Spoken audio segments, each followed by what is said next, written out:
Welcome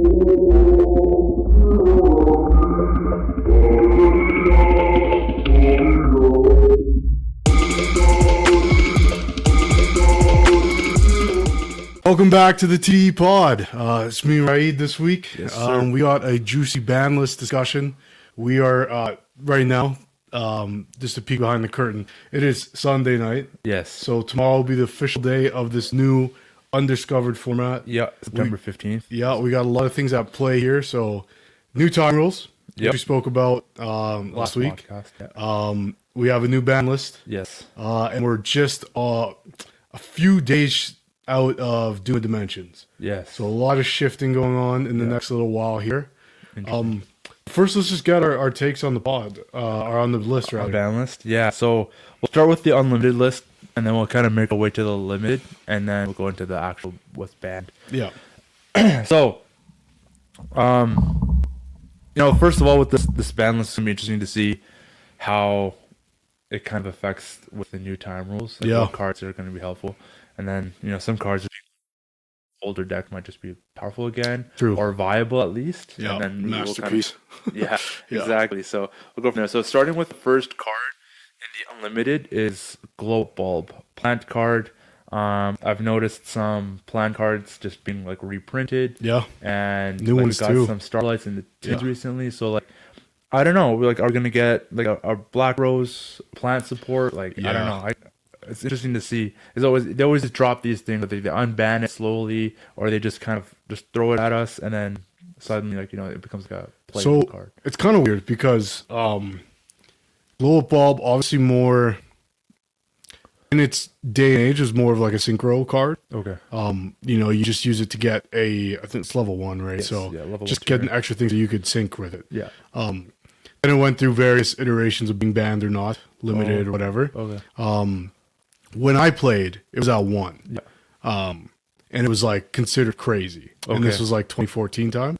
Yeah. But plant decks as of late have been more so plant link decks. Okay. So playing, Ragnarika, Aroma cards, the Gene Seed cards. Yeah. Was the thing that's probably a little bit before you started playing competitive in the last little while. Yeah. Where plant decks were actually pretty good. Okay. But they'd be 60 card piles. Yeah. That had the most branching combo lines. Interesting. You had to, as a player, you had to know them all. Yes. I didn't. Yeah. But so you have pro players like Jess Robinson, who was kind of I won't say infamous because I don't think they did anything wrong, but she was kind of more famous recently for leaving the game. Okay. Because you felt cards had become too crazy. Yeah. But that was the deck that she piloted to great success too. So that was a deck more so in Europe than it was in NA. Yeah. But it'd be interesting to see does that become a degenerate thing with plant decks, plant link decks, when you can bring it back essentially for free. Yeah. It is one for duel. Yes. But I don't know. That seems it's pretty good. Or it could be one of those cards that comes back and it doesn't do anything. Yeah. Especially because it's once for duel. Yep. A lot of those plant decks are playing the one-ofs because they're 60 card piles. Yeah. So they can find a way to it. So they don't need more than one. But level 1 light earth. Or sorry, not earth, light, but plant earth. Yeah. So, I don't know what there are for easy searchers. Mm-hmm. However, they did bring back a lot of the dragon rulers. Yeah. And we don't they're playable. Yeah. That had support for it, but not necessarily broken. Yeah. So that might be the case now. Yeah. Right. So it could be one of those situations. Yeah. And then you can send this, or you send a card to your deck from your deck to the grave. Yeah. Top card, sorry. Mm-hmm. And then if that card is in the grave, so you can if it does become an issue, then that's a card to you might want to ash. You know what I mean? Yeah. So you can ash it. I guess that is. Yeah. Or is it inherent? I don't think it activates. If this card's in your graveyard, you can send colon. Okay. You can send the top card. So it does activate. Okay. Yeah. So in which case, then you if it is that broken of a card, then you maybe just ash it. Yeah. Or called by it, or negate it somehow, or you can hit decrow it type shit. Because it special summons itself, so you can even ghost spell it too. Mm-hmm. So might not be that busted. If it were to come back, and if it's a one-off, then it's just actually no, it's unlimited, so it's a 3-off. But it's once per duel, yeah. So it's definitely a fan favorite, meta defining card back in its heyday. Yeah. But just excited to see what it might do. The other one's Masterpiece, the True Draco Slaying King. This is an infamous card in our circle. Is it? Yeah, that's the one I ordered, and I got the wrong one. Oh. Because I'm like, this is like maybe a year ago at this time. Yeah. I was like, yeah, it's getting unbanned. And I never played when it was around, but I was playing Voiceless at the time. Okay. And because you're playing so many face-up continuous. Yeah. Yeah, so like, oh, it's definitely going to get unhit on this list. Yeah. So I ordered one. Yeah. When it came in, it was like a retrain of him. Yeah. That's like really bad. Oh, okay. And so it became like one of the field centers. Oh. But This is the actual one? This is the actual one. So Yeah. it got unhit last Banlist. Yeah. And I got a reprint in like Rarity 4 or something. Yes. I think it's back, probably. Yeah, so that's cool. It's a very degenerate card. Like, it's before your time, I guess, too. But like, basically, like you send monster spell or trap, face up. to tribute summon him. He's unaffected by whatever you tribute. So you can do monster spell, monster trap, or spell trap. Yeah. But if you do all three, he's unaffected by all three. Yeah, you can still run him over. Yeah. I think he's like 2950 is his stat line. So it's pretty tough. Yeah.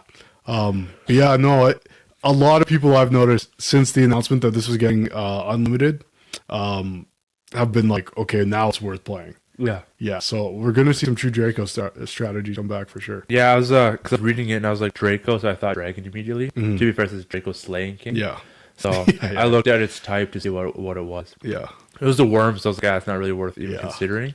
But it'd be cool because then, like, you could just send up like a Mausoleum and then like just a monster. Yeah. And kind of go for just a big body, and he's like basically untouched. That's cool. And it is getting support in Doom of Dimensions. There's new Draco Slayer cards. Okay. Yeah. That's cool. Yeah. I don't know what the lore is behind Draco Slayer. I don't think we'll go into it right now, but I mean by the name though, it's Draco's like Dragon Slayer. Yeah. So there's two I don't know Dracos. how the effects work. Do they counter actual dragons actually, or that's not like the main thing.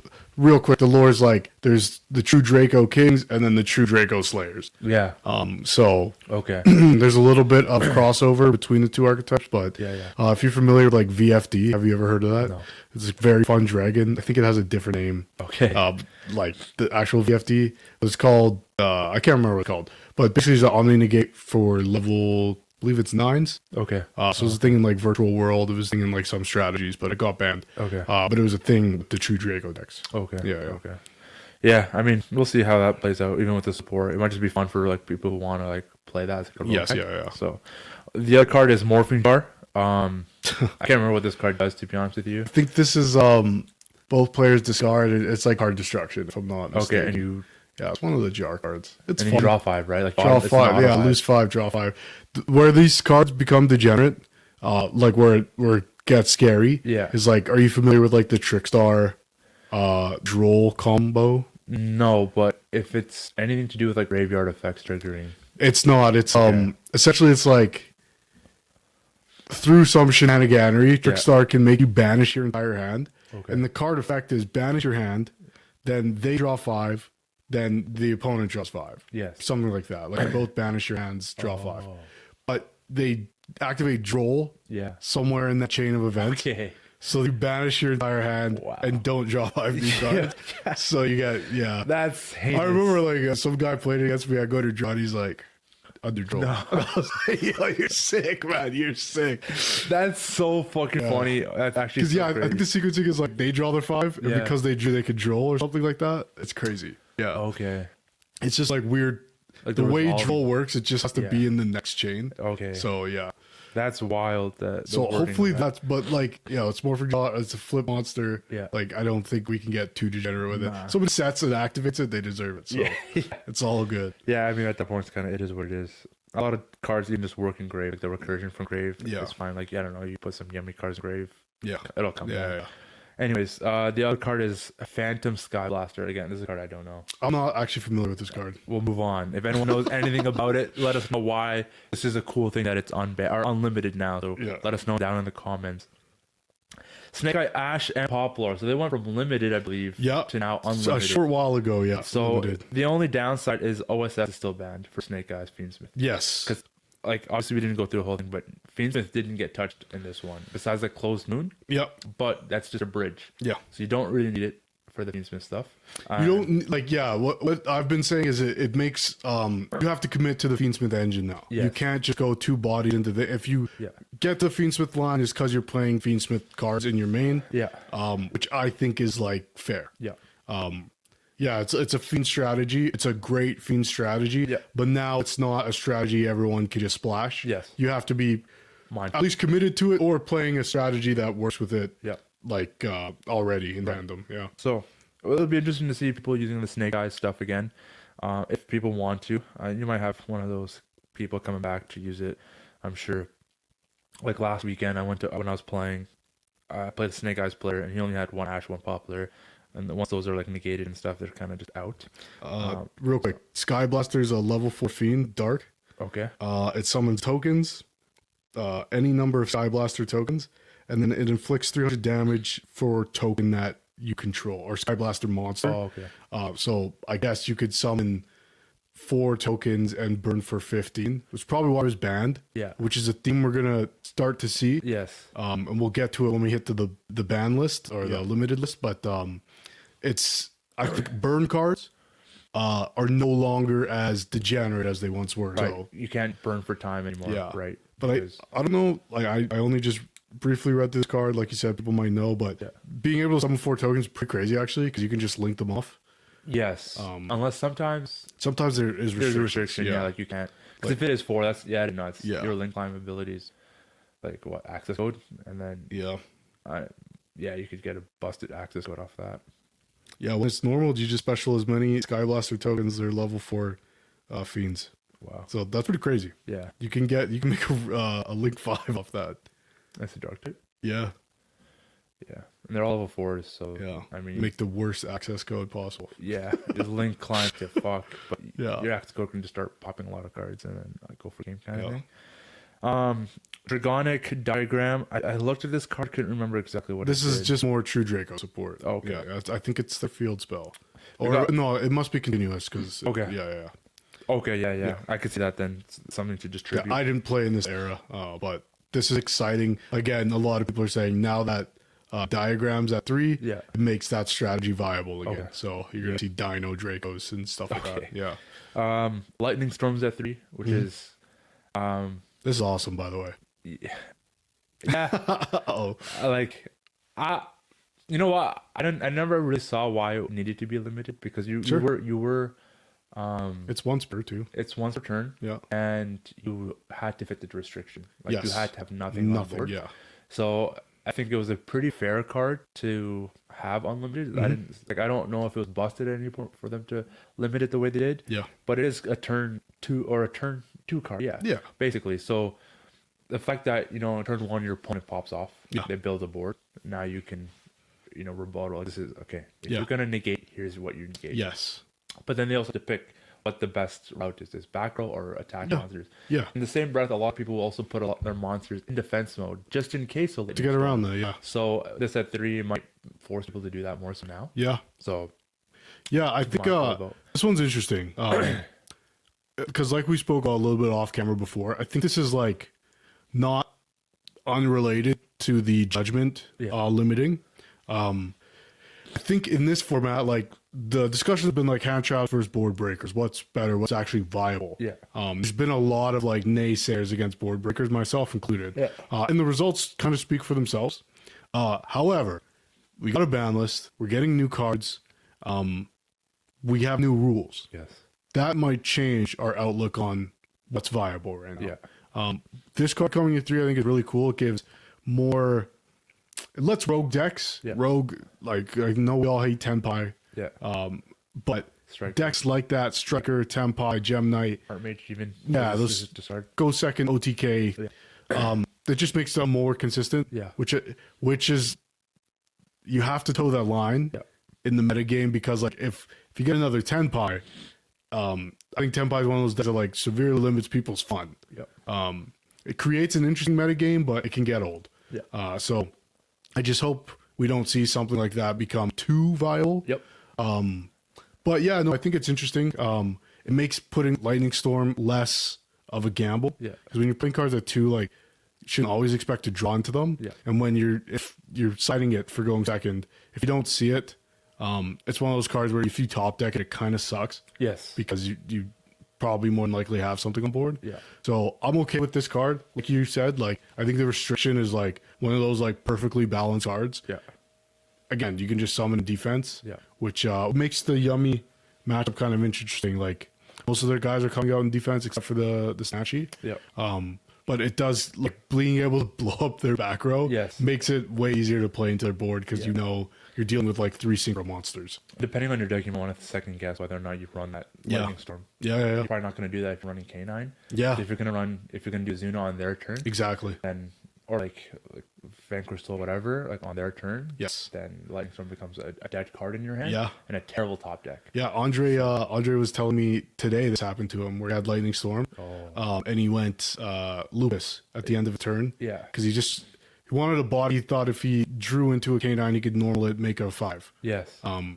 But he top decked the Lightning Storm. Yeah. And so it was dead, right? So So yeah, even it's an that- interesting thing. That pair, because like it's not live, so he only would have had the one of, right? Yeah. So I think it is limited. Yeah. Yeah. Or is it semi Which Lightning Storm? before tomorrow it was semi. It's semi. So Oh, okay. you could play 2, yeah. I might be thinking about Harpies. Master Duel. It's limited. Oh, okay. Yeah, I can't remember, but that's fine. So if it's semi-limited, yeah, top decking that's an awful feeling. Because I tried playing it before in the past in other decks, and I don't know. I was like, I'd rather just draw the one Harpy Duster. Sure. In my opinion, but that's whatever. The last card in this unlimited list is Zodiac Barrage. Wasn't around for Zodiac. Played against it, Master Duel, and it just seems like they just Xyz like crazy. Yeah. As they climb in a weird way. I think Striker meets Raaid. Yeah. Okay. It's doing the same thing Striker does, kind of, where it's Yes. just up. Yeah. But it's an C strategy. And their big guy's kind of just like a detonator. Okay. But I think he's a little bit worse than detonator. Yeah. He's not it might not be a quick effect. Something like that. So I miss that era too. Yeah. But there's a lot of fans of the Zodiac deck. I'd like to see how it shapes up into this meta because that was a while ago now that was like very meta relevant. Yeah. So I guess we'll just see. We'll see how it goes. Yeah, we'll see. I don't know. Like I said, only experience is Master Duel, and that was like a rogue deck. Yeah. Or whatever. So we'll see how. And I think they did nerf it at some point, and then it just became like no one ever used it. But yeah, I guess we'll see what happens in the next little bit. If they're just like oncoming support. I don't know what their types are. If it's like Beast or Beast Warrior. They might be. I think they might be Beast Warrior, but they might. I'm actually not sure. Yeah. I can't remember. If it is Beast, then maybe we'll see like how it does in Yummy as well. Yeah. As a Beast support. But yeah, I don't know much about it. So I could be completely off here, and it had no relevance to Yummy in any way. The other card. So that was everything on the unlimited list. Going to semi-limited, the one and only. It's just Branded Fusion, semi-limited. So I bought one. Did you? I already had. You had to right? Yeah. So the shitty thing is I had a QCR one. Yeah. And I sold it because I was like, this card's probably not coming back. I keep the one QCR. It's that one. I know, but I just didn't play the deck at all. Yeah, And I was like, yeah. I kind of want the money off of it so I can get like other cards that are playable. Yeah, sure. So, anyways, I might just pick up some secret rares because I only have ultras.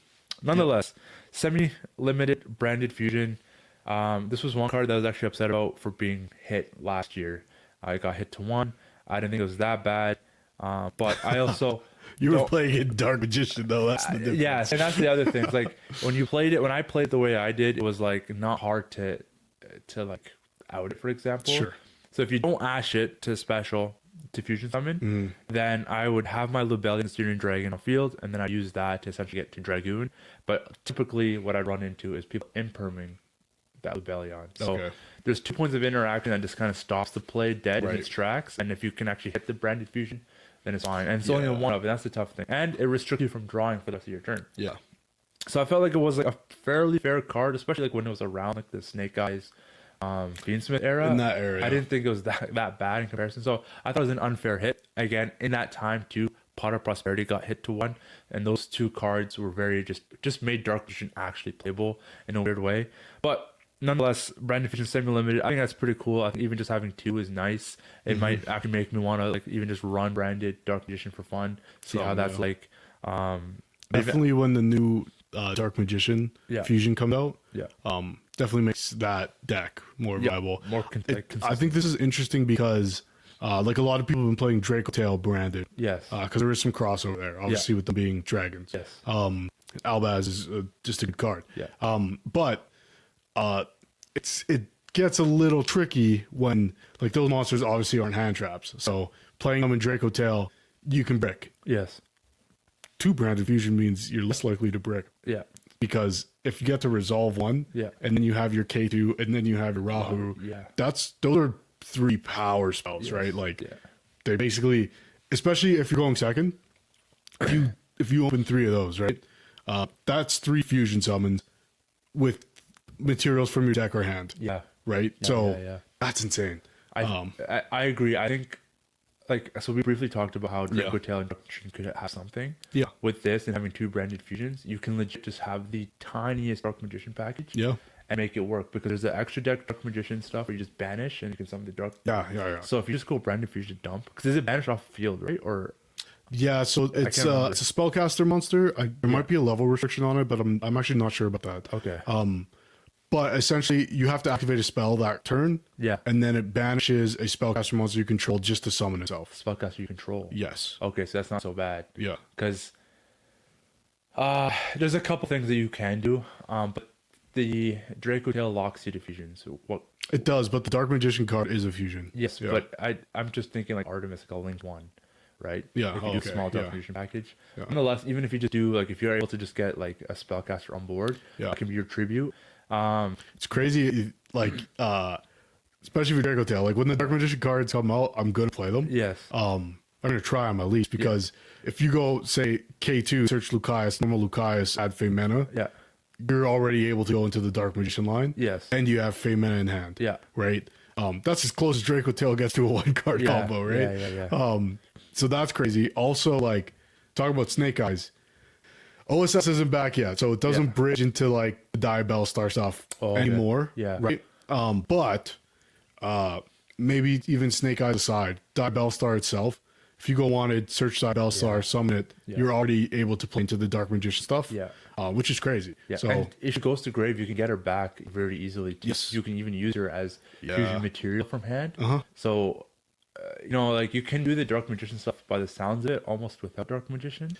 Yeah, look, you can without playing main deck Dark Magician cards. Yeah, it's like no Dragoon. 100%. I mean, I was doing like King of the Swamp, but but even that. But you can play Dragoon. I can't remember what the exact line is because I've tested the Diabell Star version of the Dark Magician deck. Yeah. And essentially, like you can make Dragoon. It dies in the end phase. Okay. But with Diabell Star, you set Susurrus of the Sinful Spoils. Yeah. Which lets you summon a spellcaster from banishment or grave, I believe. But Dragoon get destroyed, right? When you said he dies at the end phase? Yeah. I don't think he can be destroyed by card effects. No, sorry, he gets banished at the end phase. Banished. Yeah. Okay. That's the Dark Magician's effect. I think its effect lets you summon a spellcaster from extra or something. The Dark Magician? Yeah. Dark Magician Girl and Dark Magician from Nick. Not the Dark Magician cards. The new Dark Magician fusion monster. Okay. So basically, you summon Dragoon turn 1. Yeah. When he dies on your opponent's end phase, I believe. Yeah. Then you bring him back with Susurus. Okay. And he still has his. I don't think he remembers the way he was summoned. Right. But still, he's still in the game. Yeah. So good body. So, and then you include the branded stuff too, because like that. This is how you dump your some cards, and then you can it might make Cartesia a bit more consistent in Draco Tail too. Because Cartesia pairing is really handy, and she's a spellcaster. Yeah. So that's also really good. And then you could do Guide and Quem as well, and maybe do that because Guide and Quem and Cartesia kind of work in hand. But again, this is speculations and just thoughts of like how we could bridge brand Draco Dark Magician. I think that'd be a really fun deck, and I definitely also would like to try that. So I need to get the Draco stuff and the new Dark Magician, but. The one downside of this is it's going to make branded itself more deck that we'll see more often. Yes, which is annoying because I just find that deck to be annoying. I think if you're running it though with Draco Tail, sure, you just branded fusion on its own, people are going to play more often. It might be a little bit more consistent. But if you're going to pair with other decks, I would still want to make Draco Tail the dominant. Oh yeah, for sure. Like the thing with playing because you're playing the 2 branded fusions, so that's 2 spells. Then you might be playing 3 opening, like some lists I've seen. Yeah, 3 opening, and there's 1 or 2 other branded speller traps that you play, plus the monsters. Yeah. So you cut down a lot of like hand traps you could be playing. Yeah. Because you're playing that second engine. Yeah. For me personally, the way I'm playing Draco Tail right now, I don't want to do that. Yeah. Because then it kind of makes it like you're just hoping to win the dice roll. Going blind second, isn't. Oh, it could be better. Yeah. We don't know, right? Like being able to go Rahu K2 branded fusion is pretty crazy going second. So, yeah, I guess you just got to test it. But. Yeah, I agree. I also like even the branded cards you were just naming. Only thing that comes to mind, I'm thinking branded is 2 fusion, 1 Albaz, and then maybe like Cartesia and Guiding Clam. Yeah, just those 5. Yeah, so they're just monsters in hand plus your 2 fusion spells. Yeah. That's it. All the other like traps and whatever, I wouldn't consider. The only other card I would consider is Regained, and then that's your one to put like pistols in there, which can also be kind of cracked. You can send these as materials too, right? You get the Albaz with Lebellion and get things moving, and then take off. Like you can take like once your Arthalion effect goes off, put it at grave. Lebellion on field. And it doesn't take much to get 2 monsters back in there to get Arthalion back. Yeah. Right. So this can be very, very strong. Yeah. We'll see how it synergizes. Yeah. So that's the semi-limited. But yeah, branded fusion at 2 I think is good. I personally think it should just be at 3. I don't think it's worth being at 2. Like I said, it wasn't worth hitting to 1. So coming back to 2 is nice. It should just be unlimited though, personally. And then going to the limited list, or sorry, limited. This is a big one because a lot of the last format decks kind of got hit a little bit, even current format. Yeah. Some of them got hit a little bit. Starting with X-Rizio. This one, I think it was one that's special from hand. Yes. This is the one that inherent summons from hand by sending a Xyz monster. So the one that they dump Aggregator or Sky Blaster, Musketeer, whatever. Yeah. Not Castle, but the new one. Okay. Psy Blaster, yeah. Let's talk about X first, I guess. Like, X is the best Rizio card, 100%. Yes. The unfortunate thing, I think, is like for like diehard Rizio players, is like this is kind of maybe this is a whole different conversation, but there's a kind of bad feeling that happens with Banlist sometimes, where a deck gets like punished and then punished again. Yes. Just to make sure that Konami's like, no one's considering this. Yes. You have to go get Canine, Draco Tail, or Yummy. Yeah. Which is like a bad feeling. It is. For people who are like, I just want to play Rizio, I like robots, whatever. Yes. Because now it gets way harder to like play the deck. Yep. What I think is cool, and we'll get to the rest of the limited list, is that they didn't go for the throat and like kill the Xyz.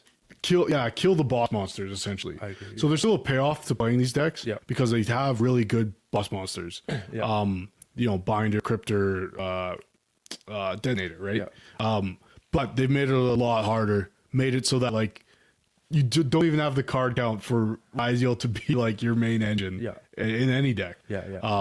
So yeah, it's unfortunate. I think it's necessary, but it also is interesting because like. I'm sure your perception is the same as mine in this. Like when you come into the game, you learn about like these splashable engines that have like this minimum card count requirement, and you're like, okay, this is cool. Yeah. But what I think is also like interesting is like, where did this come from? And it's like, oh, you used to be able to play 3 of those things. Yeah. But then the deck got hit. Blah blah blah. This is the minimum engine requirement, right? Yeah. So like I was talking today about like 1 X, 1 sword, 1 ice is. Like you get to make a detonator, which is like a good card. Yeah. It's not like degenerate though. Yeah. Like in my estimation, like I think detonator's a very fair card. Yep. It's very annoying. Yeah. And pure Rizio on hit Rizio, it's very, very annoying. Yeah. But at this point, if you're playing those 3 cards, which can in theory be bricks if you have to normal summon one. Yeah. Or if you want to not lock yourself into red 4s or whatever. Then it feels like a more fair, splashable thing. Yeah. Who knows if people will do that? I'm considering, when I go back to Voiceless Voice at some time to cope, that would be a card I just put in because it's like free body and send something from the extra where my whole extra is going to be like Dogmatica targets, right? You don't have to have a Rizio onboarding. No. Oh. That one summons itself for free. It can special. Sword, I think specials if you have a Rizio. Oh, okay. I don't think X does the same thing, but they both search on summon. Yeah. And then Ice obviously is the normal summon. Oh, okay. But yeah. Yeah, well then, I guess we'll see, because like I think it just at this point though with Raaid, it's just a deck to play Rogue. Yeah, that's not competitively. That was the unfortunate thing, is like the deck's already been power crept in a way that it's not viable or the most viable. Yeah. Like it's still a great engine. Yeah. It just sucks for those players who are still playing it, trying to experiment with it, blah blah blah, do whatever. Yeah. Because now it's like it's become worse. Yeah. You don't get any of your names back. Yeah. You just get one more hit essentially. So and like we said earlier with the moon hit, Yeah. you do lose that Fiendsmith crossover Bridge. Yeah. Yeah, I guess that's true. I didn't even think about, I thought there's other ways to go into Fiendsmith. If Moon was the way, then yeah. They still have their bridge in Exoton. Okay. So like still viable that way. Yeah. But yeah, like and a lot of times they're going to lock themselves into Xyz from the extra deck anyway, so a rank 4 specifically, but yeah. Okay.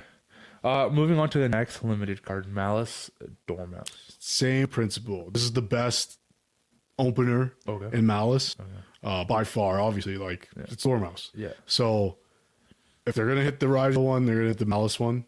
In my opinion, Malice got a harder hit than Raiziel. Malice, okay. On the ban list. Yeah. But yeah, I think Dormouse to 1. Again, I'm like, as a Malice player or a former Malice player, like I put it in the binder, it's on ice, you know. Maybe one day, but we'll see. The unfortunate thing is like kind of stuff we talked about in our podcast last week with the tin and the world reprint set. Like it just got a bunch of new rarities of, or at least like a prismatic secret of Dormouse. Yeah. So it's a little shitty in that, like, okay, well, you still get to use your 1. Yeah. But it makes going for that Dormouse less fun, I guess. Yeah. But it's all good. Like, I think it was a necessary hit to kill the consistency of Malice. Yeah. But like we talked about a couple weeks ago with ceilings versus consistency. Yeah. It makes Malice less consistent. Yeah. Thus lowering, not necessarily lowering its ceiling, but its power level to a certain extent, right? Okay. If power is ceiling times consistency, one of those is dropped. Yeah. By this hit specifically, because there's another hit that really gives it to Malice. But you can still open Dormouse and go full degenerate Malice combo that we love. You just have to find more creative ways to do it, and it makes it just jumping ahead to the Splash Mage ban. Why this hit really sucks for Malice is because with Splash Mage, say you didn't open Dormouse, if you found a way to banish it from deck, say, you know, Gold Sark or Malice in Underground, you could still get into your full, you know, Link Rising Climbing combo. Okay. In this case, right, because Splash Mage is gone, it makes that tougher to do, because once you banish the Dormouse, you can't rely on Haggard Lizardos to get you another body back and then climb into the Link 3. Okay. So that kind of sucks. That's a way bigger hit in my opinion than the Dormouse hit, but they're both pretty big. And I think people who are passionate about the deck can still play it. Yep. But in terms of like a meta threat, Lancey are definitely coming up the side. Okay. So yeah, which is good. Which is a nice breath of fresh air for everyone. Now you use other cards. Yeah. Oh yeah, I guess even like speaking of like extra deck space. Yep. There's like another card. I'll just say it now. Solemn Judgment. Yes. That's limited. So I mean, if you already were playing 3, I think it was probably one of the best going first cards in my opinion that you could run. Absolutely. Now, like if you want to still play it, then you take out 2, and then you can put 2 other cards in there for going first. I'm sure other card games have a card like Judgment. Oh, for sure. Right? Yu-Gi-Oh has a bunch of like Pot of Greed and like these old cards that are timeless, right? You know, joking aside, Solemn Judgment literally just says no on it, right? Like it might as well. Yeah. And it's a card that like no matter what the state of the game is, when you get hit with a Judgment, there ain't shit you can do, right? Like in most cases. You might have a counter trap or whatever, right? But Judgment is such a fucking crazy card that like being slow in its nature because it's a trap card, and being a life point eater, it's still worth playing. Yes, that's how good it is. Yes, you're losing half your life points. Yeah. Now, and it's only half. Right? It's not 4,000. That's right. Not 3,000. That's It's right. like at any point in the game, you could have 2 life points. You could have 2 life points, and now you're only at 1, and then 0.5. They do 0.5, tough shit, right? Yeah, like, that's just the way it is. And that's why it's crazy compared to the other solemn cards. You lose 2,000 life points. You lose 2,000 life points. So, but here's the thing. And I think this is kind of like why this new upcoming format is very interesting. Not just because of the ban list, not just because like we're getting new cards in rotation. It is the new rules. Yeah. The reason being like that I honestly truly believe that Judgment got hit is because Game 3. Yes. Game 3 going into like limited time. It used to be you would never. Yes. Because if you have to use it, you lose. Yes. The guy just stops comboing. Yeah. Stalls. Yeah. Slows down a little bit. Yeah, and then whatever. You lose because you gave up 4,000 life points. Yeah. By those old time rules, you have lost. Now, the end of match procedures are totally different. Yep. So you can Judgment turn 3, or like game you can 3, set 3 of them. And it's fine. You could set 3 of them, and that'll be the difference, right? Yes. You know, obviously, like if you want to hear our thoughts on like those rules as a whole, you can check that out in last week's episode. But for what it's worth, I do believe like the degeneracy of that it became given these new rules, and that it's essentially free because you don't care until it's literally the last life point. Which has always been the case to a certain extent, but not when you go into time. Or game 3. So when you put it in that perspective, like for going into time, it does make you rethink, because if you're going to use it before with the new time rules, and it's like, well, I'll burn a bunch of my life points, and then if I stop you, great, I'll go into my turn, and hopefully that can swing for game there.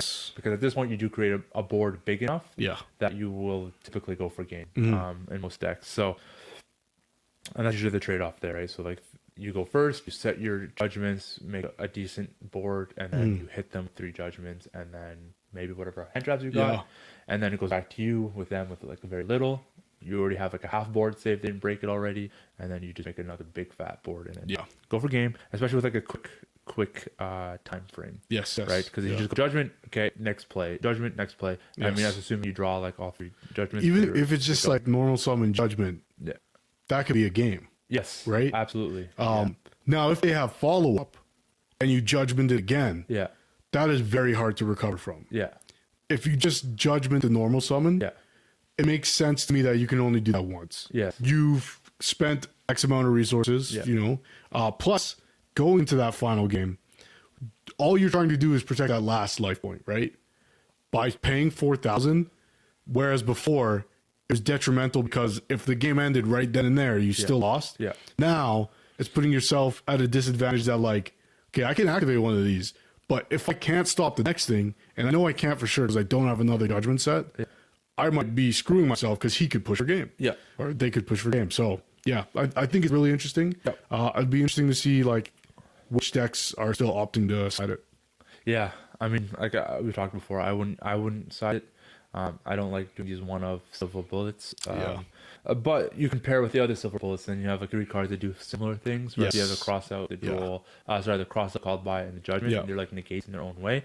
But it's just so funny, man, because like your experience is totally different from like mine. When I started playing competitive Yu-Gi-Oh, warning was at 1 because it was like too crazy. You know. Then when I came back to the game, it was like judgment at 3. I'm like, oh shit! Try to play. You're like, this card sucks. I hate drawing this card.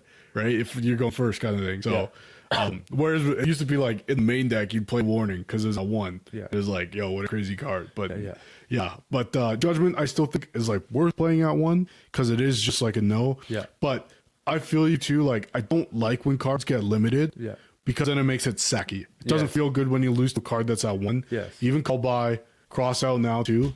Like to a certain extent talents, but like that feels more fair. When somebody has like the call by for like your hand trap, it just feels like fuck. It doesn't feel really good. So okay, so we'll just move on to the next one.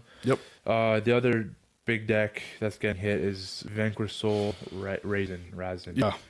This one I felt like, I mean, I guess with the cannon stuff, just power creep a little bit, make it a little bit weaker. But I do think it's kind of unfair because this one did hit something else in Vanquish Soul. I guess we'll say Soul, yeah, Staker Soul. We'll get those two out of the way here. So Raisin and Staker Soul. Sounds like it kind of sucks from like Dan's response. I feel like Raisin's one thing, but then Staker Soul getting hit as well. Yeah, what it forces the K9 Vanquish Soul players to do is play worse monsters. Okay.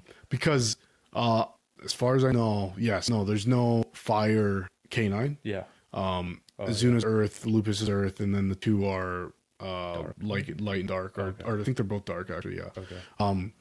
I think the new one is Earth too. The Raaid. Yeah. Okay. Damn. I don't think it's fire anyways. So they have to play weirder shit. Yeah. Rescue Ace, Impulse, or Ace, whatever the fuck. I think it's Impulse. Yeah. Yeah. Which is good. Because again, if the power level is like consistency and ceiling, we've lowered their consistency. Yeah. The ceiling hasn't changed. You can open Rosin. You can open Rosin and stake your soul and reveal him to or whatever. I don't know. But so consistency has gone down, which means I have to play weirder shit, which means a deck that's only weakness was it had more of an ability to brick. That is now expedited. Like we have now increased the brick ability of that until Doom of Dimensions when they get the K9 normal summon. Okay. And then it's like, okay, well, they can do that more reliably. Yeah. So it'll be interesting to see. Naroi, I don't know if you're familiar. Have you read him yet? No. So he has the same K9 effect where if the opponent has two or more, he can normal. Yeah. And he's Ice Riseal or Tour Guide. Yeah. Like when he's normaled, maybe if he's special too, but definitely normaled, you special a K9 from deck. Oh, special. So you go like Naroi, Azuna, send Lupus, go from there, so or 3 bodies basically. Yeah, or whatever, or Naroi to Jokal search, whatever. Wow. Okay. Make a 5. His effect, so similar to Jokal and Lantern, he's got an ignition effect, which just says look at your opponent's hand. Yeah. Which is insane. Yeah, if you pair that up with the talents, it could be fucking. Because then you go like, is it worth ripping, or do I go? Yeah. Talents to just draw 2. Yeah, because you can just play around the hand too, right? Yeah, they don't have nip, they don't have draw. That's an important part, but not just ripping a card from talents. K9 Ripper. Yes. You can look at their hand. Yeah. Is there going to be anything that's going to be worth stopping? Yeah. If no, you might make a different rank 5. Yes. I haven't read the new K9 kind of cracked. Because you can literally base a whole plan now. Yeah. Plus, canned knowledge in this game is crazy powerful, right? It's just always will be. Yeah, so especially with that deck, right? You need to understand like if they can negate. Like if you like, I don't know. Especially in a mirror match, if someone's playing Vanquish Soul, you know what attributes they have. Yeah. You know what effects they can use. Yes. So I think it's pretty deadly for that aspect. But it honestly is just like a funny card because you expect a second sentence. Yeah. It's like, once return, you look at your opponent's hand and then do something with that. You know, discard a card or like just look. Spin one back. Just, have a look. It's crazy, right? Yeah, it kind of makes you feel happy that Talents is at 1 because that pair up would be fucking insane. Yeah. It'd be like what I love when I've been Talents like in the last couple of weeks at locals, they go Talents to like look and rip one, right? I fuse my entire hand. Okay. Like, you're gonna see what's in there anyways. Yeah. But you're not making me spin one back. Yeah. And I'm gonna bounce 4 cards or whatever. Yeah. No. Yeah. I mean, I guess we'll see. Like, there wasn't the issue with Vanquish Soul bricking before. Yes. So now with 1 Raisin and 1 Stake, it'll be interesting to see like what that's like. It's this thing where like Vanquish Soul players are upset. Yeah. Who played before VSK9. Yeah.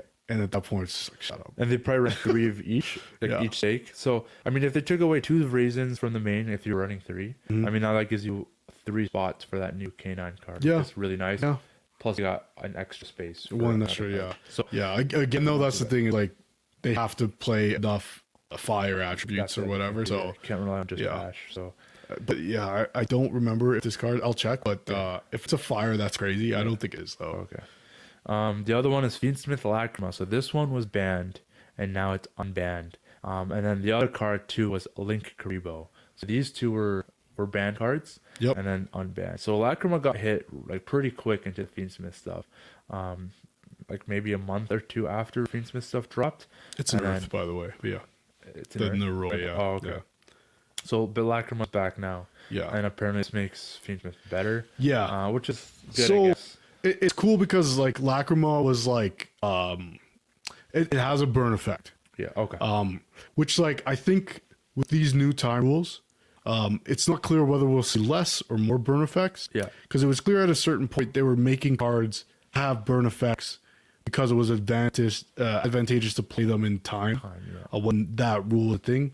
I think now burn cards are less relevant, which means it's fine to make them, but also it's not advantageous to really have them. Again, if we go operating off the last one is the one that mattered. Yeah. But yeah, I mean, the game's about lowering your opponent's life points to 0, so burn cards are always going to be a thing. Yeah. So this is maybe if it's a burn card like the Red Eyes.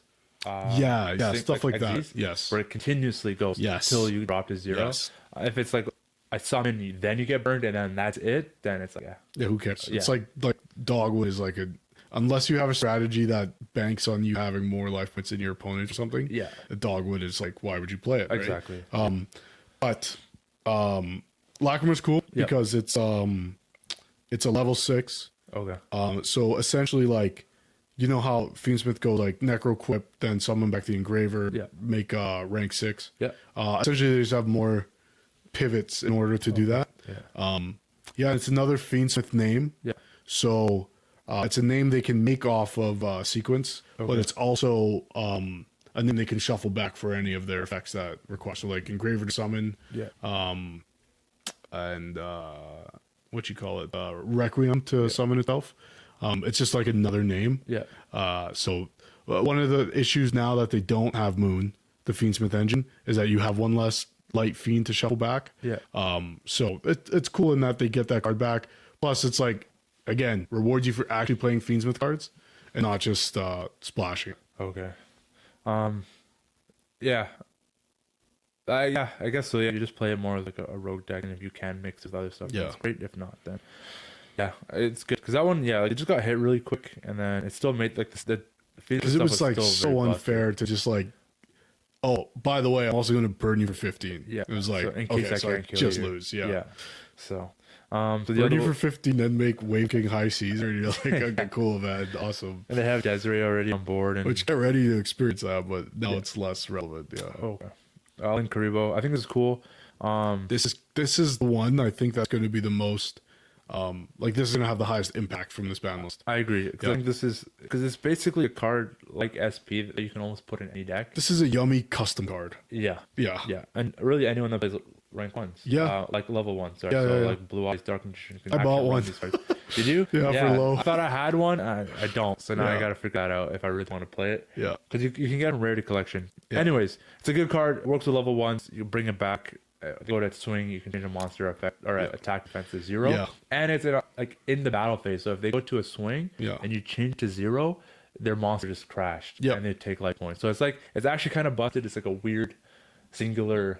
Well, it is like a magic cylinder in a way. So I think one of the biggest things is it like Link summons itself from the grave. By way of sending, I think a level 1. A level 1 you control. It's like it brings itself back. It's like a tribute off board, so you can which is into crazy and yummy because essentially like even if you don't have access to a statue or something, you can link your yummy monster into Karibo, bring it back, use it as a tuner because they're allowed to do that.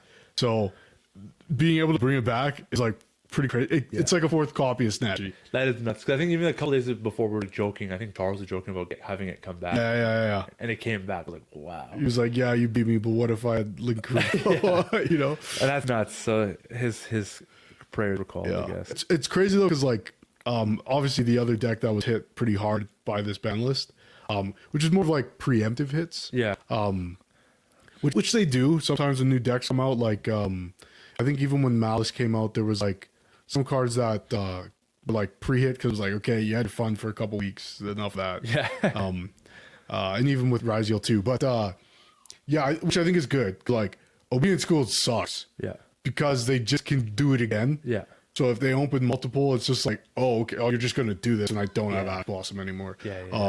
So it's interesting because they hit the deck, but they also gave them back Link Karibo. Yeah. So it was like It actually makes it more correct, I think. Linkuriboh rather than obedient school. Yes, yeah. So they can still play one obedient school, which again is that same thing of like it's a little sacky. Yeah. But it's something you have to be prepared for. And then they're already playing it with Thrust anyways. Yes. If not, they probably will now. Yeah. And it's searchable. So it's like, you know what I mean? It's like one of those things. Like it's not terrible, but they can still play around it, and then like slight buff with Linkuriboh.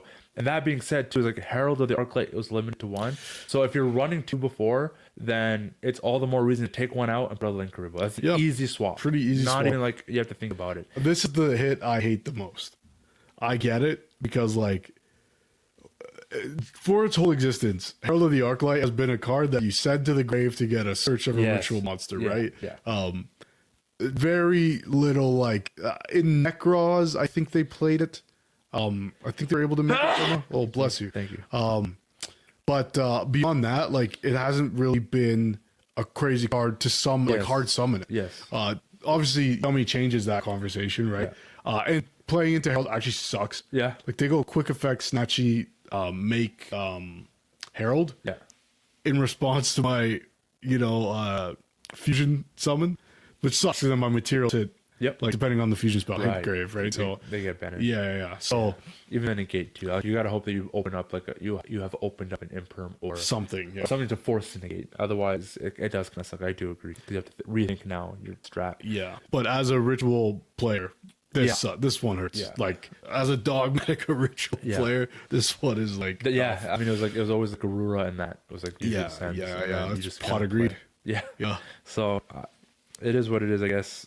Against Yummy, like this is I think a good hit, but I guess the trade-off is also Linkuriboh. So would I rather them have 2 Omni Negates or a Linkuriboh? Yeah. And grind game, I think the Linkuriboh is going to be a lot better for them rather than Heralds, because once their Heralds are gone, they're gone. But Linkuriboh, what it does for the deck is pretty solid. And just your opponent as well. And the easy recursion doesn't take much. Yeah. So, Zodiac Dryden, again, I didn't play much Zodiac. Don't remember which one this one was, but it's limited. This is the detonator one. The detonator one. Okay. Was it banned before? I believe so. Yeah. Okay. So it's limited to 1. Seems like if it's out, it's out. Like if you kill it, unless you can like bring it, like recircle it easy. But I don't know. Crystron Inclusion. I mean this one. Not so much like an obvious hit because the deck's super degenerate or whatever. Yeah. But it's a very good deck, and it's a very budget friendly deck. Yeah. I believe this card's common. So this is typical Konami, like, okay, you've been playing these K9 cards for a while. You like them, huh? Yeah. Okay, well, you can't play these commons anymore because we need your money. So, basically, makes this is sense. Lacima too, because that was a common as well when it dropped. Yeah, exactly. They're always going to be more likely to hit the commons and stuff because it feels not as bad when you pay money for a secret. Plus, they want to still be able to sell the set and have a set be desirable. So pulling the secret, it still matters. It's hard to pull, so you'll buy more product to pull it. Exactly. Common, you're going to get it. Exactly. Like 3 of them. Yeah, it costs them nothing to make. It's not a definer of their sales, and so they're more likely to hit it because it won't have an impact on their sales. It sucks because I think I like a metagame where there's always like a viable budget deck. Last year that was mostly Blue Eyes. But I think this year, or like in this last month or two, it was the K9 cards are expensive. But as far as like, let's say there's a top four. It was like Draco, Yummy, K9 VS, and then probably this deck. So it sucks for them, but I think they're going to be fine. It's just again lowers the consistency. So and then again, this one's crazy too because it gives them now space to put the new K9 card. That's true. Like too, it's automatically 2 spots, and it's like it's still they still get consistency if not now more K9 support. Can be played into it. So I think that one's not a big deal for Crystron players. So that's everything that we said because the last 3 here are Obedient School, State of Soul, and then we basically started with Judgment. So we went over those. Now the Forbidden List, things that got real quick before Summon Sorceress also came off. Link 3 Spellcaster. I can't remember its summoning requirements. But they're not too difficult. I think it's 2 effect monsters. Okay, it's very simple. It might be with same type or same blah blah blah, but it could just be generic too. I'm actually not sure. I'd have to read it again. But essentially, what it does is you special one to your opponent's side of the field, and then you special one of this that it points to with the same type. Right. Yeah. So summon a dragon to their side, summon a dragon to you. Why again, I didn't play when this card was like a thing. Yeah. But what I could imagine is you summon something like the gimmick puppet lock card. Yeah. Where it's like now you can't special. Or some card that'll have a lasting kind of floodgate effect for your opponent to deal with now. Like say Spirit with Eyes of Blue. Yeah. Like say that was a main deck monster. Yeah. And you summon it to their side, you lock them out of summoning everything except for dragons. Yeah. And then you get to plus a buddy off of it because then you summon a dragon from deck. I can't lie, just off rip. It sounds just fucking dumb, but like, but not crazy because like I play Chaos Max, Yeah. so I can just give him like a 0 defense monster, Sure. and hit him for game just off that. Yeah. And that's like a weird grind game thing. So like, Yeah. already space though in my extra deck is kind of tough. Yeah. But and it's a spellcaster, but it is like you said, 2 monsters with the same type except tokens. Yeah. So I wonder if there's like a Malice route for this. Like you get locked in this. I guess. Well, it's a link place. 3, so you do need 3 bodies though, because it says 2+ monsters, so you need 3 bodies. You need only 2. Even though it's a link 3. Like yeah, you could do a link 2 plus a effect link monster. 2 plus something else. Okay. So it's the same way you make like your Malice link Yeah, 3s. so for that, Yeah, but like I don't know. I'm not gonna read through all the Cybers cards because I'm not playing Malice. But yeah. if there's a Cybers card that says while the card's on the field, you can only summon Cybers, that essentially locks every other deck out of the game, and then you summon Dormouse and go from there. So Okay. there might be some viability with it. Yeah. I don't think it's a coincidence. It's coming off the list. Yeah. When Malice is kind of getting nerfed. Yes. So yeah, that could have been pretty busted. yeah, I guess we'll see. But yeah, it's a cool card. Yeah. It's one of those feel bad cards though. If someone specials something that's degenerate and then gets the plus off of it, it doesn't feel good. So yeah, it's like fuck. This is a weird route that you went, and it kind of works out. Yeah. But we'll see. It also like reads like one of those cards where like they take it off the list, this format, and go, oh fuck, our bad, and then put it back on. So we'll see. Yeah. Fuck yeah. No, it's an interesting card. But yeah, we can move to the hits, the bands. Yeah, just reading the rest of the effect is like, you can target one face-up monster. This card points to special summon one monster from your deck in defense position, the same type as that monster. Yes. So you can do more. I guess with Malice, it would have been pretty fucking gnarly. Cybers. Yeah, you just even if you put a Malice on their board, you can summon another Malice name. Yeah. Probably on your side, and then you can use that effect if it triggers. Yeah. Yeah, I know. I could have been pretty nuts with Malice. Like like the Sanctifier gimmick puppet locks, but also like I was researching a way because I play Spirit with Eyes of Blue to give it to my opponent. Yeah. Which is like just funny to send Yummy and say you can only summon dragons. Yeah, Like, okay, they all special from hand. Yeah. So that'd be devastating. You use Spirit in your Drake. Yeah. Do you do Mazo or anything, or just no, just Spirit because you just change your normal summon spellcaster into a dragon so you can make spheres. Oh, okay. Yeah. Okay. Now the forbidden stuff. Moon of the Closed Heaven. I mean, I think this was a highly anticipated card because this was the bridge to Fiendsmith. Yep. So if it wasn't gonna be like the Engravers, the Tract, whatever, this would have been for sure the card to get hit. And that's also another surprising thing is nothing in actual Fiendsmith got hit. Which I honestly, just being 100% honest, I much prefer this approach to banning. I agree. Like let engines be. Yep. Even if they're kind of like nerfed, like I was talking about with the Raaid stuff. Yeah. Like let them be. Yeah. Don't take away boss monsters either. Yes. Because then you're like, what's the point of playing this deck? Yeah, right? I think it's a weird way of nerfing the deck. Yeah, I might not make it consistent, but you just took away powerhouse. Yes, exactly. Yeah, I was like, so you can just like fiddle around and play a rank 4 toolbox with Yugi-oh, but like without detonator, it's like there's other decks that do that probably better. Yeah. Exactly. So I think like so let's just add these two together, like Moon and King of Feral Imps. Yes. I think, if just in case anyone who doesn't know, King of the Feral Imps allowed for that Rise of Mitsu combo, and then Moon for basically any deck lets you go like Fiendsmith combo. So, but yeah, the cool thing, like I mentioned earlier, they haven't lost Exciton, so they can still do Fiendsmith Raziel. Whether or not that's viable right now, I don't know. But Moon, I think Moon is like a good hit. Like I didn't mind Moon. Yeah. I think it's like it was fine. Yeah. It's one of those cards, like, again, if somebody comes back to the game 5 years from now and looks at the ban list, they're going to be like, what's wrong with this card? Targets and lets you use something for a link summon. But it's just because, like, it's a light fiend that's generic. Yes. That's the issue with it. It's generic. Exciton is not. Yeah. Exciton is like 2 level 4s. Yeah. Make this, make that. Yes. Even in, like, an idealized Raziel line, or maybe not idealized, but, like, in a non-ideal Raziel line, you lock yourself out of Fiendsmith if you don't play it right. Yeah.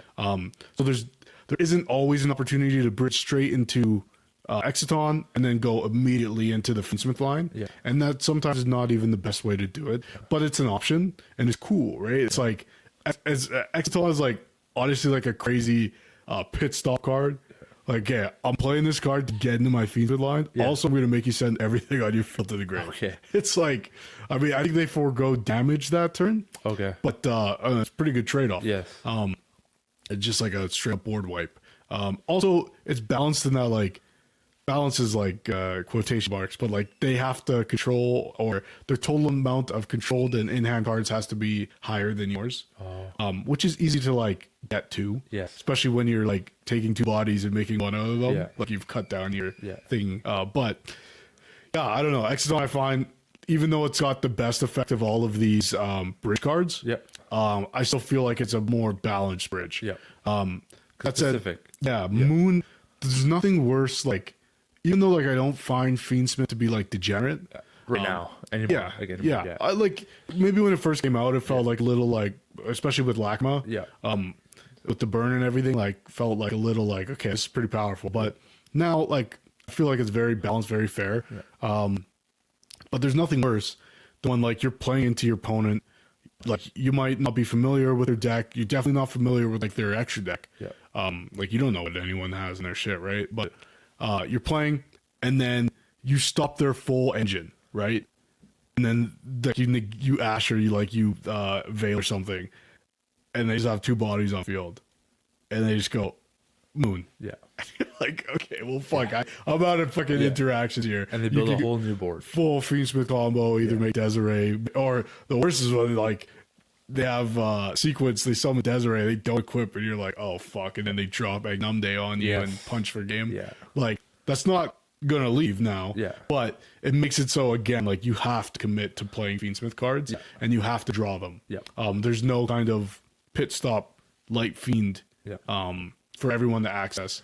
And even if there is, it's like you have to be committed to the strategy that summons it now. Because before, like 2 bodies willy-nilly into a light fiend is like, it's an issue. Yeah. And I think like you're right, because with these 2 cards, like with the current bridging of them, it can be really really strong. Mm-hmm. But people will look at it 5 years from now, like, wow, was this ever banned? Yeah. With that being said, I can see them like just unbanning it. Yeah. Where like at the point, it's like if you try to do Rise of Mitsu, bro, what are you doing? If Fiendsmith, like, I don't expect Fiendsmith to get any new support, directly even. No. But if they do get like, Konami prints like a light fiend, that's like also a hand trap, say, then being able to normal summon that, go Requiem, blah blah blah blah blah. Yeah, that's maybe degenerate, but like, until Fiendsmith gets hit, I don't expect Moon would ever come back or needs to. Again, it's that same thing we're talking about. That's like, it was a common. Yeah. It got a super reprint. Yeah. That's it. Yeah. No one has to feel bad about, like, no one spent a crazy amount of money on, like, you might spend a lot of money on Fiendsmith. Yeah. But you did spend a lot of money on Moon. Yeah. So. Yeah. Like, and I think, like, if it did come back, it just kind of like, at the time that it would be coming back, it'd be like, oh, okay. Like, Zodiac stuff, like, those are coming back, but it's like, how much of a effect is that going to have currently? So it's going to be like a rogue deck. You can kind of now use your old fun deck, right? If you want. Or Raizul, Fiendsmith. Yeah. And then same with the Feral Imps as well. Yeah. Splash Mage, that one, huge, I felt like was it huge? Huge hit, yeah. Because in the same avenue that like any 2 bodies got you Moon, any two Cybers bodies gets you Splash Mage, which gets you into a Link 3. Because it targets one engrave, reborns it. Yeah. It has to target an effect monster like a Cybers monster. Because special's in defense, so you can't special a Link. Yeah. But that's the biggest hit I find against Malice. Yeah. Because now that there's less names, if you don't open door Malice, which is a one of, so don't expect to, then you're banishing it, which means without Splash Mage to revive it, you have a harder time getting into your Link 3s. Okay. Now, to that same point, I feel a way about it because I played Malice, so I can recognize that, like, oh, that sucks. That's like a reason why I would continue playing the deck, is because it basically makes your combos like less straightforward. Okay. And it gives you less pivot points, because at any point you could turn any two Cybers monsters, whether they're summoned from the deck or not. Yeah. Like you could go Ransom plus Cybers Wicked and make Splash Mage and keep comboing. So it stops that. Who knows? Like maybe there's something with Linkuriboh. But less pivot points, less straightforward lines. Linkuriboh too, like the recursion of it isn't gonna happen. You don't have a lot of like there's not a level 1. Yeah. Like I'm sure there's some Cybers level 1, but is it worth it? I'm not sure. But like Malice is still playable. Again, like we said, they didn't take away the boss monsters. No. They just made it harder to make them. Yeah. Which I think is the right way, because I Yep. think you should reward players who are playing the deck being able to make that boss monster. Yes. And also make that boss monster not generic. Like Malice, all the Malice Link monsters require a Malice name, right? Yeah. So you either have to have 3 bodies, one of them being a Malice, or a Link to a Malice main deck monster, or a Link that you already summoned. So it's fair in that it's not like you can make Binder in your Blue Eyes deck. And I can't make Detonator if I play Tellar Knights. I could make Duo Drive, but then that means I have to play main deck Raiziels, right? And now there's less of them, they're less consistent, bricks, whatever. I think it's a fair hit. Yes. It's sad, like Splash Mage was like, oh shit, fuck, okay, Splash Mage. But pivot, and that's kind of a different direction. Almost similar to like the Phoenix Smith stuff, right? With Raizel especially, like, oh, you got all my Raizel stuff? Okay, Phoenix Smith. Right, so I guess I just didn't really understand like that impact that Splash Mage had. I knew that it was like, it did allow for more. It basically turned any two Malice main deck names into a Malice Link monster, which is a Link 3, so like you otherwise couldn't have got there. So in which case then it's like, that's pretty good then. It now decreases its power, and all the more reason to take out those Lancias. So that being said too, like if you were running Judgments and Lancia, dude, you got 5 new spots. If you're taking all 3 Judgments, then you have 6 spots now in your extra deck. So, and that's a lot of room now with the Megatins coming out with like reprints of certain cards. You might want to reconsider your siding options.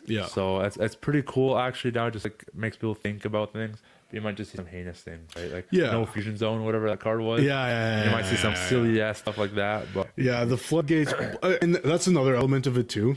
Floodgates become more relevant and more powerful now because Judgment is gone. Anti-spell Fragrance. People still use that. Sam flipped out on me today on logos. So that's it's brutal.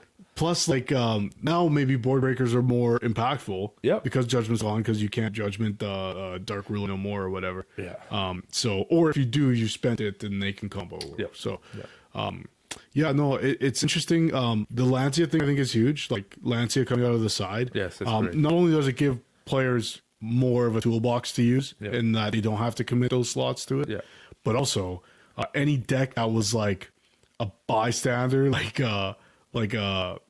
is caught in the crossfire of everyone versus Malice. If your deck banishes and you're getting punished by people just happening to have Lancia on the side, now you don't experience that as much. So I think Ritual Beasts still have the thing where it's like they lose to every Mulch Army like hard.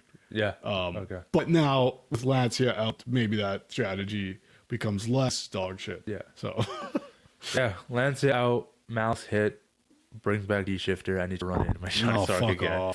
Dude, I need it. Dude. I need it back. All right. If you want to banish my shit, you have to play Retaliating Sea. Retaliate. Fuck. All right, man. You got the Starlets, man.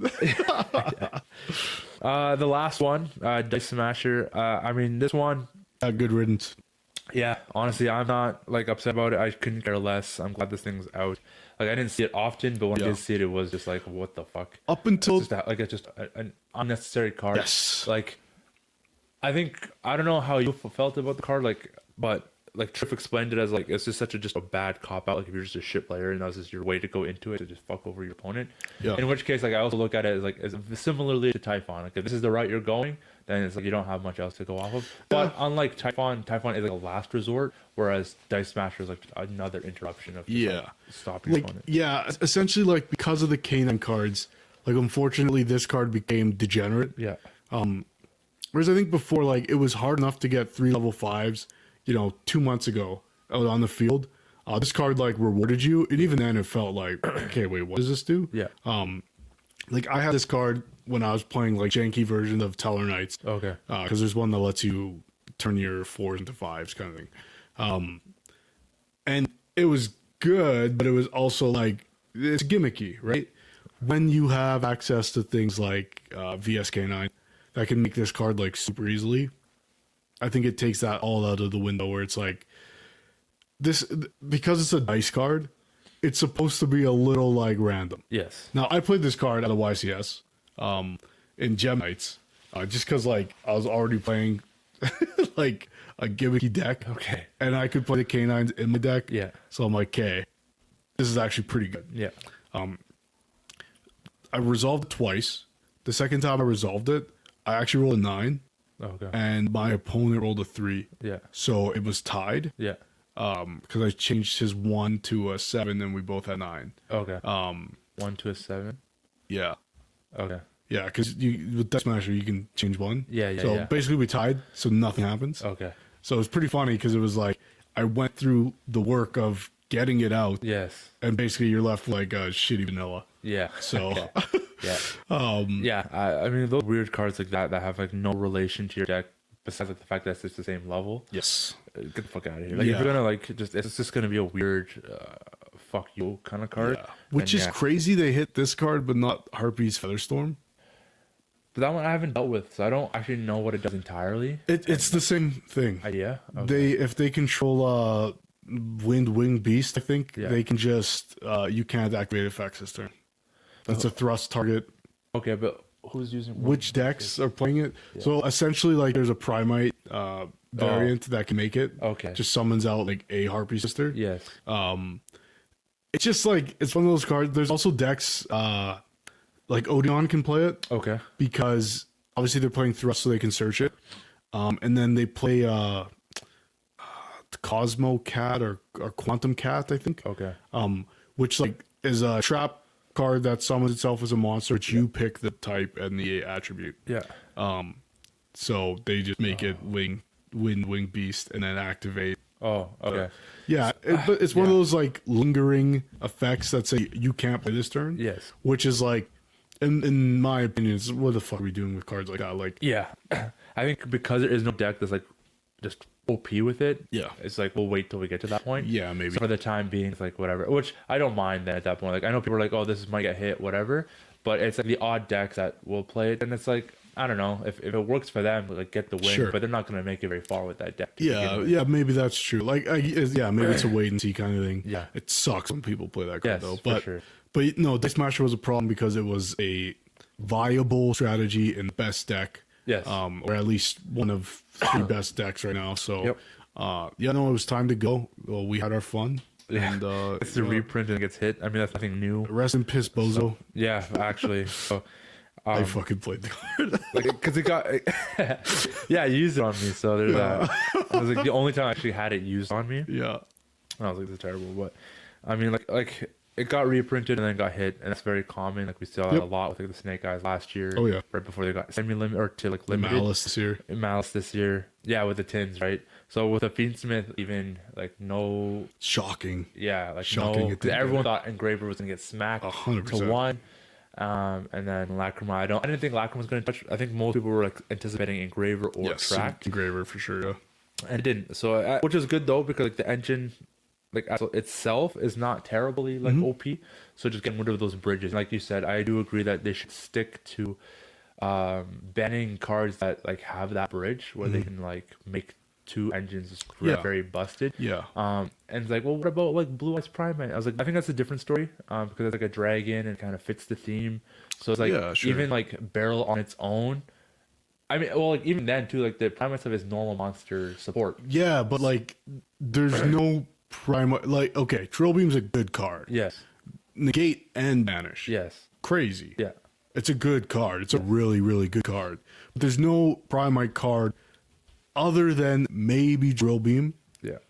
And plus, Drill Beam is mostly telegraphed. Yeah. Your opponent knows they're going into it. Yes. So there's very much. Which is a lot different than like you know, like we said, like when you get to that point in your opponent's turn where they turn two bodies into Moon and you're like, well, fuck. Yeah, it's a whole like a whole new board. Yeah. Right. So and if you're doing Primite, you know that they're at least gonna have another vanilla plus. Like the result of a Primite normal monster build, it's not as crazy. If they just open barrel, like they're gonna set the thing. Yeah, like so exactly. You know where it is, you know what it is, you know, like you can bait it essentially, or you can pop it, whatever. Yeah. So like Drill Beam's really good. Yeah. It's a really good card, but it's not unfair. Yes. It's just and it's not to say Moon is unfair, but like. But what it resulted in is what's crazy. It's just a whole different deck. It's a ceiling raiser that's free, essentially. So like any two bodies. Yeah, it like doubles. Like it's just, I don't know. It's crazy. It's like if you could build a whole new board. Like if Primite did that. Like if Blue Eyes didn't work, and then you can just go Primite all of a sudden. Yeah. You almost want to start with Primite and then go into Blue Eyes. But even if you do Primite by itself, it doesn't end with very much because you just have a barrel which is not strong, and then one negate. That being said, I've seen I've played against some degenerate Primite Fiendsmith shit. And then it's just like a combination of just like that's the Fiendsmith stuff. Yeah, true. So it's like because like if you do Raaid Fiendsmith, then you got the whole Raaid line. If it just doesn't work out, then I'm gonna go into a whole new line. Yeah, because you can create two different boards. Yeah, which is like very strong boards. So it's like, so then if you wipe that one board, they can go into board two. It's like a crazy plan B. Yeah, you know, like whereas like if you do Blue Eyes Primite, for example, it's like, oh, I just don't have as an optimal Blue Eyes board. It's still like you get a negate and banish. Yeah. You get an additional normal summon. Yeah. You have to play. Oh, and you get another way to summon your Blue Eyes, I guess. But you have to play, what is that, 7 cards at the very least? Yeah. So that's like pretty hefty engine, to be fair. Yeah. Those could be 7 hand traps, right? Yes. Like, so there is a trade off. Negate and banish being like the payoff is really good. Yeah. But having to play 7 cards to get it is fair. Yeah. So yeah, I don't think Primite's like degenerate at all. I think it's I love engines like Primite. Yes. Because it gives life to a lot of strategies that otherwise would not ever be viable. Yeah. Like, not to say Blue Eyes isn't viable without Primite, but it raises the ceiling, right? Absolutely. So, and it lets you play those normal monsters that you grew up with. It's cool, man. Yeah. You just throw it in there. It's a good just supplementary engine. It's a 6-7 card engine. 3 barrels, 3 loads, and then the one. This is what I think like are the makings of a good engine, right? Where it's like, it's not just that they're splashable. Yeah. Sometimes it's not even that they're splashable. It's that like they're so specific that like a lot of decks, not just like a single deck, benefit from it. I don't know. I think Primite's probably one of the coolest engines. Yes. Not because it's like super good. It's good. Yeah.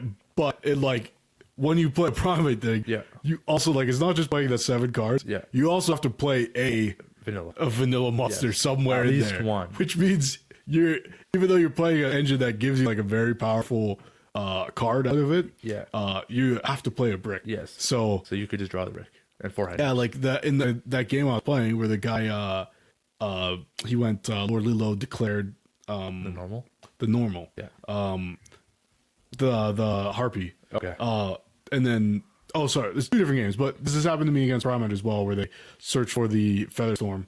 And then summon the Harpy. Yeah. And then I was like, what the fuck is this guy doing? Like, okay, I'm not worried. And then he like activated Featherstorm. I was like, oh. Yeah. Like, you could have drawn Blue Eyes, Harpy, a Dippity, and a fucking, like, I'm okay with that. I think engines like Fiendsmith, engines like Primite are like good Yeah. because they're good, but they're fair. Yes. Moon made Fiendsmith a little unfair. Yeah. Because it made it so like that requirement was diminished by the accessibility of it, which I think is a disservice to engines, because like if you're going to play this, you're playing less non-engine to play a secondary engine. Yeah. So there has to be a drawback to that. Yeah. Your power, the ceiling goes up, consistency goes down, right? Yes. So like in which case, like since none of the Fiendsmith cards got hit, Fiendsmith is good. They also got Lacquer on my back, so you can still play it. Now it just means that like okay, now you just need to know where to hit Fiendsmith best. Yeah, exactly. So typically the sequence, if you can hit that early, sequence, even Requiem is like you have it attributes itself. So if you have like those target effects, then it's tough because it just dodges it. But like sequence is also a good one to just kind of stop them in their tracks. Yeah. And then without Closed Moon as like a cop out, not a cop out, but like a pivot. That's the thing too, is like you couldn't interact with Closed Moon because like only in Yubel were people like using its effect to target a monster and then use it to go into Underworld Goddess. Yeah. Only in Yubel, right? Yeah. But in any other deck that's playing Moon, it's kind of just a pit stop so that you can make Requiem, right? It's not really like so like what you can't throw a hand trap at Moon because it's an inherent summon to make Requiem, right? So and Requiem is kind of difficult to hit. So I mean, you can judgment it. Yeah, that's true. Yeah, not anymore. Yeah, well, it's still at 1. But anyways, like turn 1, if it's there going first kind of thing. But you wouldn't be using judgment at that point. But anyways, like it's just a little bit better, smoother, not as like OP, I suppose. Yeah. But it'll be interesting to see like how these other rogue decks play. Snake Eyes, if those like Snake Eyes lovers, see how they play with it. It would be so cool to see a Snake Eyes deck that doesn't feel like you're getting your teeth kicked in. I was thinking like it is fire cards. Yeah. So I wonder if how Impulse. that works. Yeah, Impulse. But even like we never had to deal with that. Yeah, that's right? actually nuts. So Impulse with Snake Eyes could be crazy. But even I was thinking like Snake Eyes with Vanquish Souls, like fire. So you don't run a lot of them, but they're not level 5s, which is like the downside. But you don't need level 5s for Vanquish Soul. So you just need just like type attributes. So you could do like a Snake Eyes Vanquish Soul. I think like Snake Eye Fire can probably come back in a way because Impulse. Right, because you didn't need OSS for that. Or you could have. Yeah, like it also adds the Ponics. Yeah. So like there's a synergy there in a way, but it's not necessary. Yeah. So yeah, no, I don't mind that deck. Yeah. That's like if people are gonna play Snake Eyes, I'd rather it be that. Yeah. Snake Eyes is still a good engine. Yes. So yeah, it'll be interesting to see. Yeah. Definitely. I guess this last thing, like, how do you feel like we obviously got like a delay to this ban list? Yes. So that it felt more all encompassing. Yeah. How did we got this ban list when it was like originally scheduled, like that kind of iffy area? Was that it would have been before Josh? Would have been before Josh. Okay. Yeah. Like I think a month or 2 before Josh, but they wanted to wait until the World Championship. Yeah. It was around the time I sold my Malice deck, if you remember. Yes, because there was people saying White Binder was going to get hit. Yep. And there's going to be a couple other cards too. Like even people think like some of the extra deck for Raaid was going to get hit. Like, so those guys are fucking wrong. You know who you are. But clown. It's I'm glad that it waited a bit. Like it did take quite a while. I'm glad it waited after Josh because then if they didn't, then we'd have Obedience School around. Yeah. We'd have Dice Smasher around. We'd have Staker Soul still going. Like these decks would be very dominant now for the next few months. And I think like another level I saw. Let me walk that back. Maybe there was a list that existed at that time that was leaked to certain people that could have been accurate. Yeah. But then a better, in my opinion, decision was made. Yeah. This way we don't lose those boss monsters like we talked about, right? Yeah. If they would have hit Binder, if they would have hit Duo Drive, I think was what was reported. Yeah. Then it kills those decks. You may as well not run it. Yeah. And then it would have been an awkward kind of timing where like, obviously for me competing at the YCS, it was difficult to prepare for like Mitsu Raizio, Malice, K9, Vanquish Soul, Yummy, Draco Tail. Like that is usually outside of the realm where like you're dealing with like maybe 8 or 9 viable strategies. Usually it's like 4 or 5, which just makes it tougher to prepare for, side for, especially when the decks are new. But basically, I think waiting to do this list, let them go, okay, what cards in these prevalent strategies like Mitsu Raizio are the actual like problem cards. You know, what cards and here's the big thing. It's like had they done it before, maybe they preemptively hit Obedient Schooled or any of those kind of hits. Yeah. But they probably missed Judgment. Yeah. Right? Yeah. And Judgment has seen an increase in play because of Yummy, especially. Yeah. Because they can play so much non-engine slots. So I think this, as much as like Konami doesn't have the benefit of my doubt, especially with public relations aspects of the game and game management, I have to give it to them. Like, this was a better decision than preemptively like trying to guess what would be good hits. This is kind of like, they know. Being in school makes a huge impact. So yeah, no, I dig it. I think like it was the right call. Yeah. I think the list was like not underwhelming. No. But it was like a lot of the things just kind of made sense. Some of the unhits are like cool.